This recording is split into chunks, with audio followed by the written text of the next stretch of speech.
Assalamualaikum. Hello my good student. Welcome to biology class with me, Ma'am Suginingsih.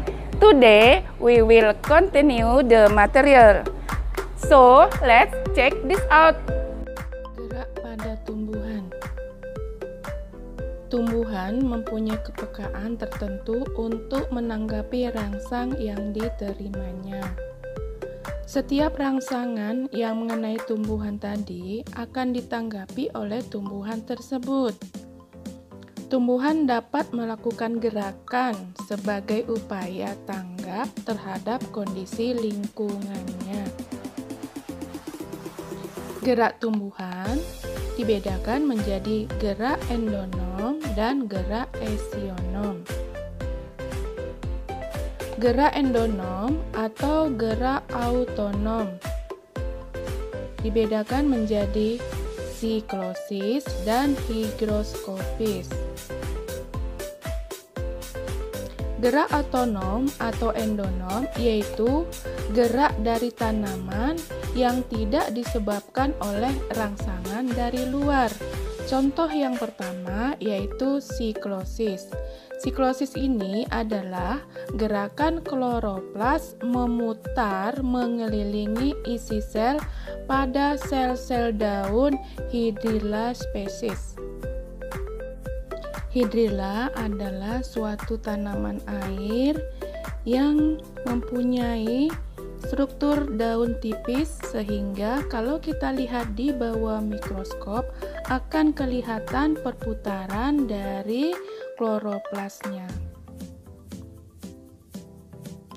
Yang kedua yaitu gerak higroskopis, yaitu gerak bagian tumbuhan yang diakibatkan oleh pengaruh perubahan kadar air dari sel-sel sehingga terjadi pengerutan yang tidak sama. Contoh, misalnya pecahnya kulit buah polong-polongan. Contohnya tanaman lamtoro, kembang merak, dan kacang kedelai.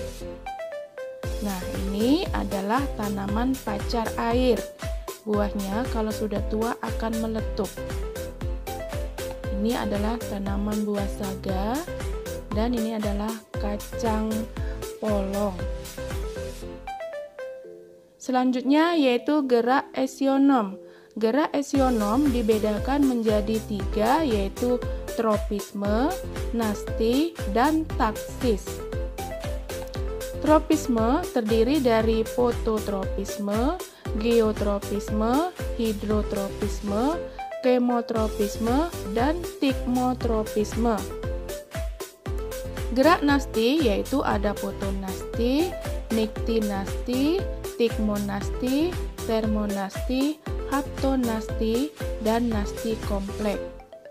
Sedangkan taksis terdiri dari gerak fototaksis dan kemotaksis. Gerak esionom itu sendiri merupakan gerakan tumbuhan yang disebabkan oleh rangsangan dari luar tubuh tumbuhan tersebut. Sedangkan yang pertama yaitu gerak tropisme. Gerak tropisme yaitu gerak tumbuhan menanggapi rangsang dari luar yang arah gerakannya bisa menuju atau menjauhi sumber rangsang. Kita lihat yang pertama yaitu fototropisme, yaitu gerak tropisme yang dipengaruhi oleh cahaya. Nah, kita lihat di sini tanaman bunga bergerak menuju arah datangnya cahaya. Begitu juga tanaman ini. Dan yang berikutnya yaitu kecambah yang tumbuh mengarah ke datang cahaya.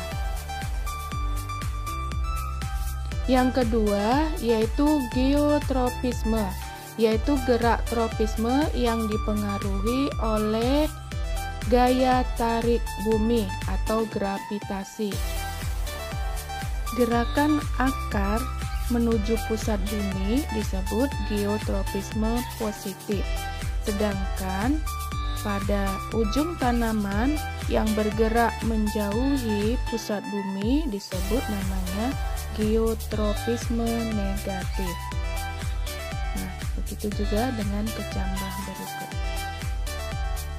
Yang ketiga yaitu hidrotropisme, yaitu gerak tropis yang dipengaruhi oleh air. Perhatikan pada gambar berikut, akar tanaman bergerak ke arah sumber air. Yang keempat yaitu kemotropisme, yaitu gerak tropisme yang dipengaruhi oleh zat kimia. Ada kemotropisme positif dan ada kemotropisme negatif. Nah, perhatikan pada tanaman berikut, setelah diberi pupuk, maka beberapa saat kemudian akar akan menjadi banyak di daerah yang telah diberi pupuk. Itu namanya kemotropisme positif. Sedangkan kalau diberi air sabun, maka akar menjauhi air sabun tadi. Itu disebut namanya kemotropisme negatif. Yang keempat, pigmotropisme, yaitu gerak membelit pada tanam-tanaman atau sulur tanaman, misalnya pada golongan Leguminosae ataupun pada sulur dari sirih. Yang kedua yaitu gerak nasti. Nasti yaitu gerak tumbuhan sebagai pengaruh terhadap rangsang, tetapi arah geraknya tidak ditentukan oleh rangsangan itu. Yang pertama yaitu fotonasti. Ini terjadi pada bunga pukul 4 atau Mirabilis jalapa. Nah, perhatikan di sini, bunga pukul 4 ini kalau pagi hari dia masih menguncup. Sementara kalau jam 4 sore maka dia mekar. Yang kedua yaitu gerak niktinasti atau disebut juga namanya gerak tidur. Pada beberapa tanaman, maka seandainya suasana gelap atau pada malam hari, maka daun-daunnya itu mengatup atau disebut namanya gerak tidur. Yang ketiga, tigmonasti atau disebut juga namanya seismonasti, yaitu gerak karena sentuhan. Yang terkenal di sini adalah gerakan pada daun putri malu. Nah, setelah disentuh dia akan mengatup. Yang keempat, termonasti, yaitu gerak nasti yang dipengaruhi oleh suhu. Misalnya yaitu mekarnya bunga tulip di negeri Belanda dan mekarnya bunga sakura di negeri Jepang. Yang kelima, haptonasti. Haptonasti terdapat pada tumbuhan pinus. Tumbuhan pinus ini adalah tumbuhan pemakan serangga. Jika daun tumbuhan pinus dihinggapi oleh serangga, maka daun tersebut akan terkatup sehingga serangga terperangkap di dalamnya. Haptonasti juga terjadi pada tanaman kantong semar, yaitu tanaman pemakan serangga juga. Yang keenam yaitu nasti kompleks. Gerak nasti kompleks terjadi pada membuka dan menutupnya stomata atau mulut daun. Gerak taksis ini biasanya terjadi pada tumbuh-tumbuhan bersel satu atau pada organel tertentu.